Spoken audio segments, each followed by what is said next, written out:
এরা মানুষ না পশু। এরা যেই কাজগুলো তারা করেছে আপনি লক্ষ্য করছেন, কত মানুষকে তারা হত্যা করছে, সমস্ত উন্নয়নমূলক কর্মকাণ্ডকে তারা নস্যাৎ করে দেওয়ার চেষ্টা করেছে। তাই আমি আর বক্তৃতা না বেড়ে বলতে চাই, আসুন আমরা এই অপশক্তির বিরুদ্ধে, জামাত বিএনপি এই অপশক্তির বিরুদ্ধে আমরা রুখে দাঁড়াই। এরা বিষধর সাপ, যে কোনো সময় আবার ছোবল মারতে পারে। কাজে আমরা এদের বিরুদ্ধে রুখে দাঁড়াবো এবং এই অপশক্তিতে বাংলাদেশের রাজনীতি থেকে বিতাড়িত করতে হবে। আর না হয় বাংলাদেশের রাজনীতির শক্তি ফিরে আসবে না, শান্তি ফিরে আসবে না।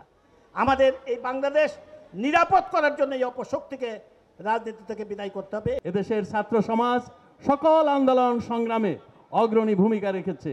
ভাষা আন্দোলন থেকে শুরু করে মুক্তিযুদ্ধ এবং পরবর্তীতে খুনি জিয়ার পরে এদেশের রাজাকার আলবদররা আবার যখন এই দেশকে পাকিস্তানি ধারণার চেষ্টা করেছে, সকল সময় ছাত্ররাই অগ্রণী ভূমিকা রেখেছে। আমরা তাদের প্রতি শ্রদ্ধাশীল। যারা নিহত হয়েছে ছাত্ররা, তাদের আত্মার প্রতি শ্রদ্ধা জানাচ্ছি এবং সহানুভূতি জানাচ্ছি তাদের পরিবারের প্রতি। আমি বক্তব্য বাড়াবো না, শুধু একটা কথাই বলতে চাই, ৭৫-এ ১৫ই আগস্ট জাতির পিতা বঙ্গবন্ধুকে হত্যা করে যে প্রক্রিয়া শুরু হয়েছিল, বাংলাদেশ বিরোধী, বাংলাদেশের চেতনা বিরোধী, অসাম্প্রদায়িকতা বিরোধী, সেই শক্তি এই কোঠা আন্দোলনের আড়ালে থেকে তাদের একটা দীর্ঘ প্রস্তুতি ছিল।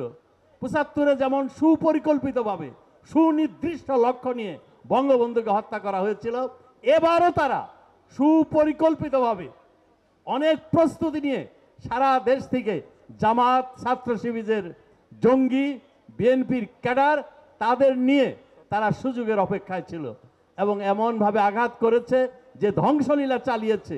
এটা মানব সভ্যতার ইতিহাসে একটা নির্মম নিষ্ঠুর ইতিহাস। এর চেয়ে বর্বরতা আর কি হতে পারে?